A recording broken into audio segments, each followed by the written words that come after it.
an alumnus who played at Karr and at Grambling, and he's entering, 8 years now? It's hard to believe it's been that long, presiding over one of the truly elite programs in the state of Louisiana. He's won 4 state championships in succession, I might add, between 2016 and 2019, and he's taken his team to 6 state championship games in that span, all in 1 year. The Cougars opened their season Friday night at Behrman Stadium against a pretty familiar opponent, Landry Buccaneers, who also shared that stadium with them. So that'll be the ultimate neighborhood battle, as it always is. And ready for the challenge and ready to speak to you here this afternoon. Please give a warm welcome to the Godfather, Brice Brown. Brice.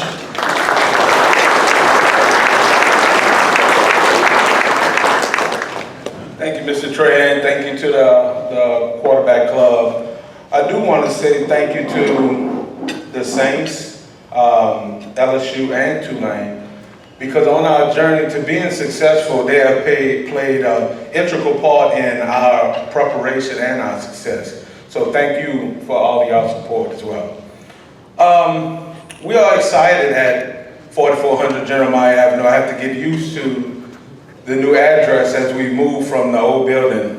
But it brings on a different type of excitement, because this time last year, we were all separate.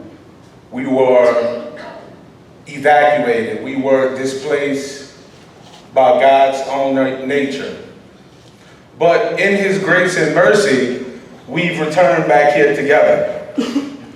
And on Friday night, we are celebrating senior night for the first time in the first game of the season, because we've lost 2 players last year who were juniors. One junior who was shot and killed, another junior who died in his sleep.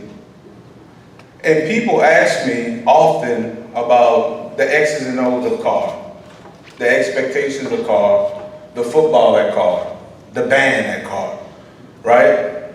But the perception to everyone is that it is a perfect place.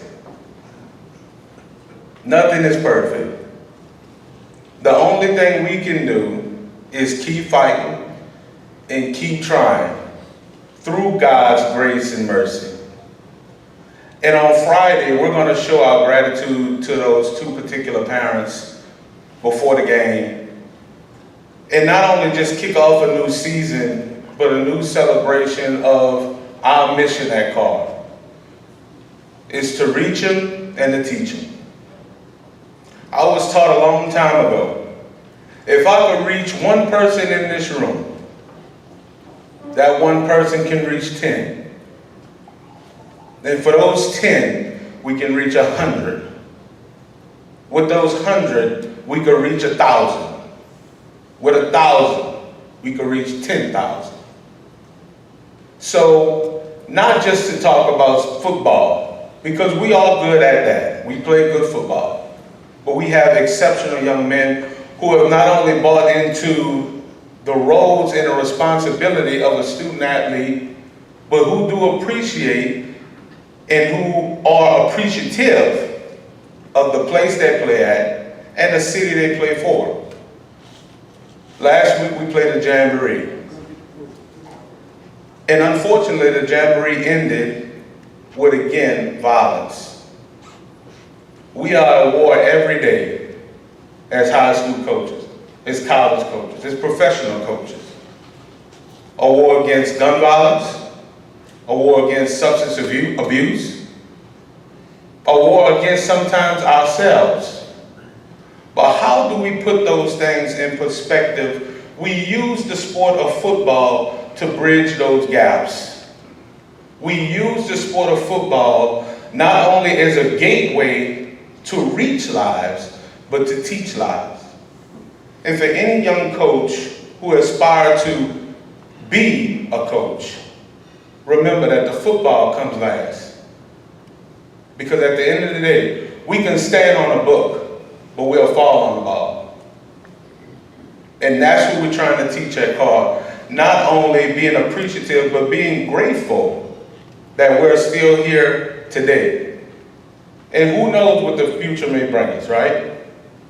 But if we give our personal best And I think Ms. Benson hit on that perfectly. Your personal best to yourself, we can not only change what we're fighting here in New Orleans, we can reverse it. But first, we have to be available.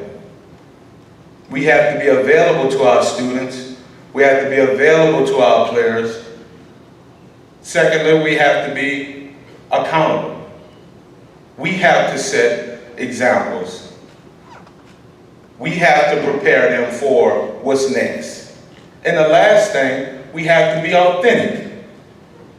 In being authentic, sometimes it may take on a tough conversation, which what we have to have with our seniors on Thursday before Friday's game.